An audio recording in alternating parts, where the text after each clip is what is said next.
Le Névros, c'est pour nous signifie le nouvel an kurde. C'est la vie qui reprend ses droits sur cette planète. Et effectivement, pour nous, ça a une forte signification de renaissance, de renouveau et de résistance à travers cette mythologie. Et donc de liberté, recherche de la liberté.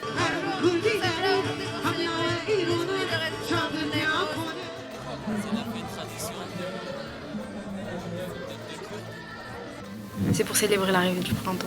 Et la fête de Nowruz, c'est une fête importante, donc on fait venir souvent des artistes qui viennent d'autres pays, des artistes qui sont connus.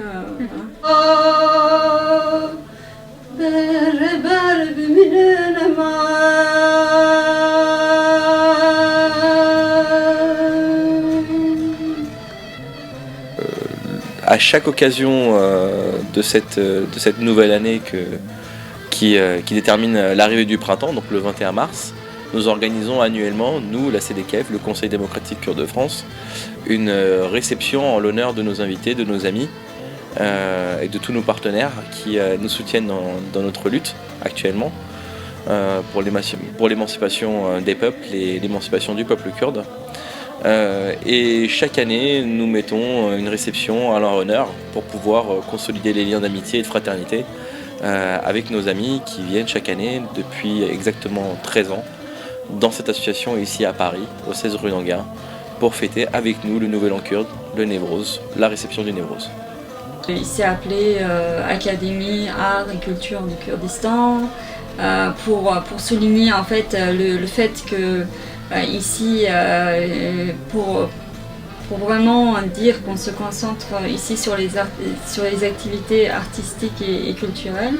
Une vie très ancienne qui évoque la libération d'un peuple par un homme donc, qui s'appelle Kawa, le forgeron Kawa, qui s'est dressé contre un dictateur sanguinaire de l'époque féodale, Kawa, révolté. Est parti au sommet de la tour aller affronter et tuer ce roi dictateur et a allumé un bûcher dans les hauteurs pour pouvoir signaler la mort du dictateur, de ce tyran prénommé Deak à l'époque. Ça c'est pour la mythologie, voilà.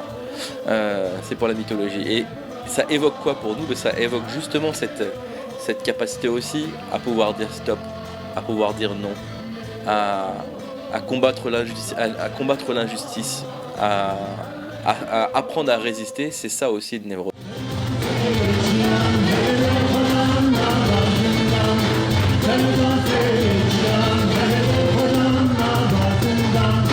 Névros, c'est pour dire bonjour au printemps. Et c'est aussi bien sûr l'arrivée du printemps, ça évoque aussi autre chose. Les bourgeons des fleurs qui commencent à émerger.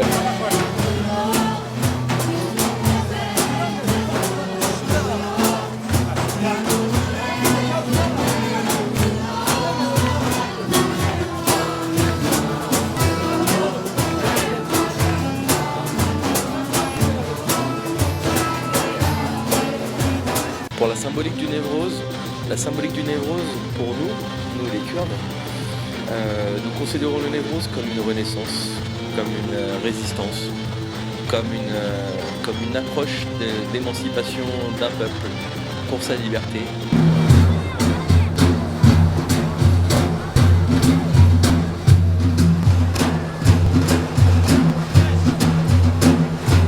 Pour défendre les droits des Kurdes, mais aussi des activités culturelles, et en particulier l'apprentissage des danses folkloriques.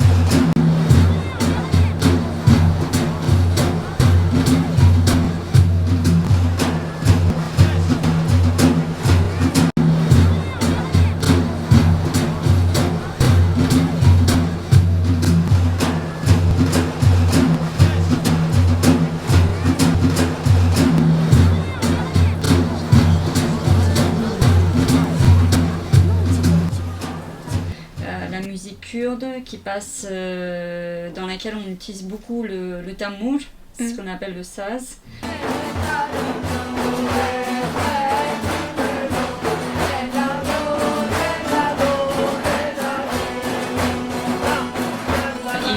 Un instrument qui s'appelle le daf, qui est le tambour. le daf, ou qu'on appelle aussi, enfin qu'on appelle surtout le arbana en kurde.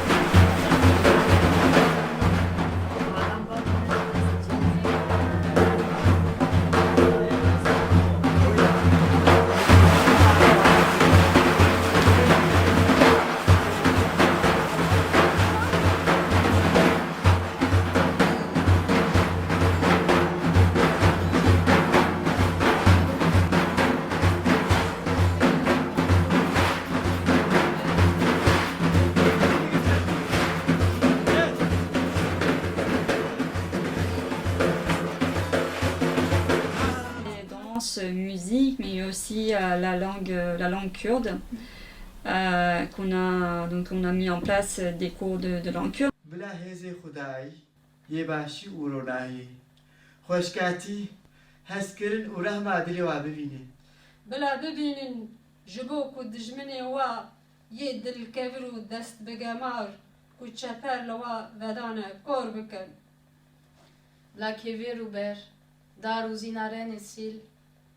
Yen welatamin, jibeden anarinya, evalen min, rebibin mertal.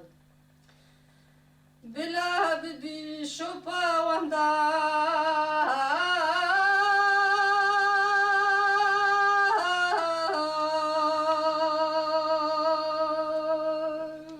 Aussi essayer de favoriser l'intégration de la population de la communauté kurde en France, en mettant aussi en place des cours de français. Ensuite, l'association, il y a une autre association qui a été créée par la suite, qui a pris le nom de Centre culturel kurde Ahmet Kaya. Ahmet Kaya, c'était un chanteur très très connu en Turquie. Vers la fin des années 90, il avait toujours chanté en turc, et vers la fin des années 90, il a voulu chanter en kurde. Et il a été persécuté pour cette raison. Il a décidé de quitter la Turquie, de venir s'installer à Paris. Et il est mort en exil à Paris, je crois que c'était en 2001. Et en 2001, le centre donc, a pris le nom de Ahmet Kaya.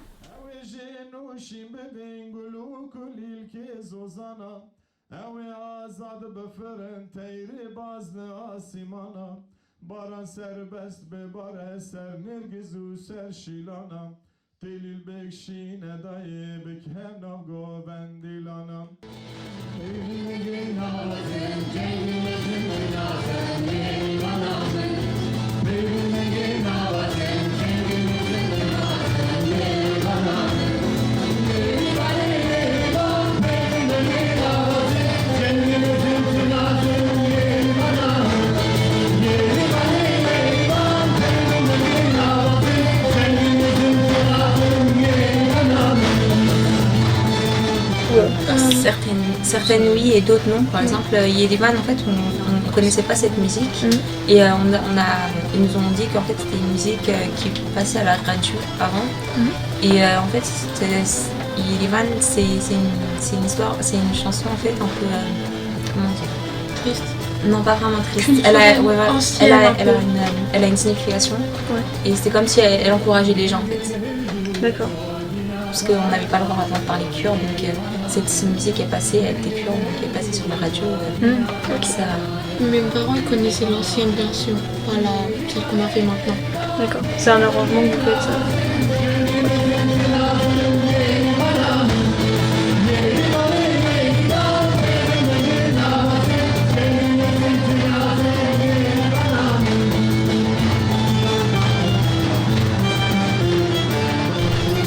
La chanson Erivan dont ils ont parlé tout à l'heure, c'est le Erevan, c'est le nom c'est la capitale, c'est Erevan, la capitale de l'Arménie. Et c'est donc cette chanson elle porte le nom de Erevan parce qu'à l'époque on ne pouvait pas en fait on n'avait pas de radio kurde, on n'avait pas de chaîne de télévision kurde, tout était interdit, c'était interdit de transmettre la culture kurde ou la langue kurde d'aucune manière. Mais à Erevan, il y avait une radio. À l'époque de l'Union soviétique, je pense que cette radio a dû être créée dans les années 60. Il y avait une radio qui émettait en kurde et qui pouvait être captée par les Kurdes des différents États. Et cette chanson, c'est une chanson d'amour pour une déclaration d'amour à la radio Erevan, parce que la radio diffuse en kurde. Donc c'est sur la beauté en fait de cette radio, sur la beauté de ces chants, des messages qu'elle diffuse parce qu'ils sont en kurde.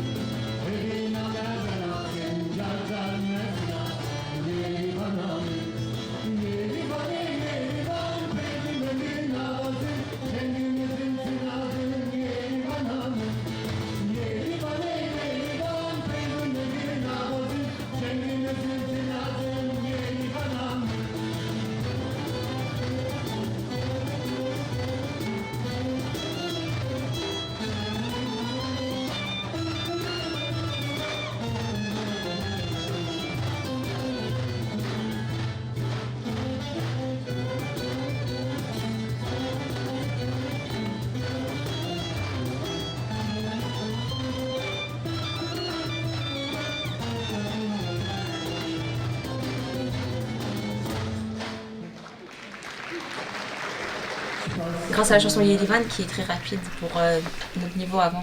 Avant ça, j'ai réussi à jouer d'autres musiques plus facilement.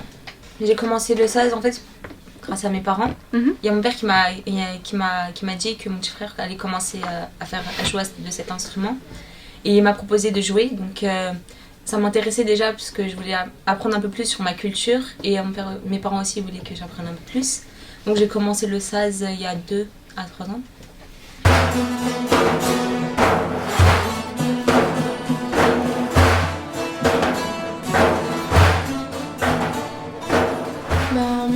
Au début, c'était mes parents. Ils m'ont demandé. Au début, j'étais pas forcément ravie parce que je connaissais pas, j'avais un peu peur. Voilà. Et puis au fur et à mesure, 2-3 mois après, j'ai commencé à aimer. Et puis maintenant, c'est ma passion. Moi, c'est mes parents qui m'ont inscrit. Au début, j'aimais pas trop, mais après, je me suis habituée et j'ai commencé à aimer. Et c'est moi. D'accord. Comme je venais souvent ici, je voulais que ma fille apprenne un instrument saz parce que quand j'étais petite, je voulais l'apprendre aussi, mais malheureusement, on n'a pas eu ces moyens qu'elle a eu.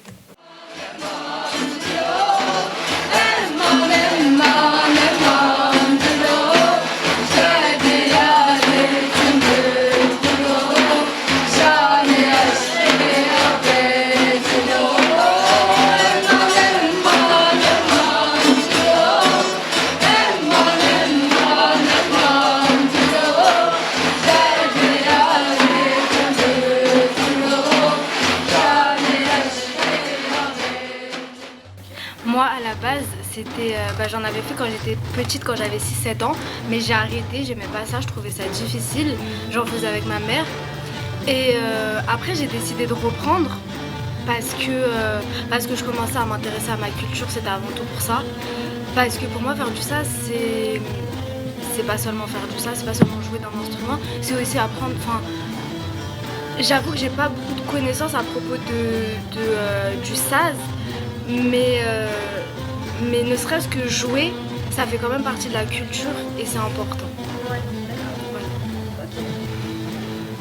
Quand j'ai voulu faire du saz moi-même parce que déjà je trouvais ça bien comme instrument et un peu pareil que Belivan, comme ça j'allais connaître un peu mieux ma culture et ça m'a appris à chanter en kurde, à parler et à comprendre certaines choses que je ne comprenais pas avant en fait. Moi, c'est moi qui les a motivés à m'inscrire. Au début, ils voulaient pas, ils disaient c'était encore petite, mais c'est moi j'ai voulu. Et du coup, à la fin, ils m'ont inscrit. Et ils regrettent pas de t'avoir inscrit? Non, ils sont même contents. de notre culture. L'instrument, oui, ça c'est partie de notre culture. Comme ça, en même temps, elle vient ici, elle apprend notre culture aussi, elle apprend un peu la langue kurde aussi. En même temps, voilà. Mais par contre, moi, je sais pas parler. Non, malheureusement, non. Bah, moi, en fait, à la base, en fait, je voulais en faire. Et en fait, au fur et à mesure, mes parents m'ont motivé. Et aussi parce que ma mère, elle chante. Et du coup, moi, je joue et elle chante. Donc,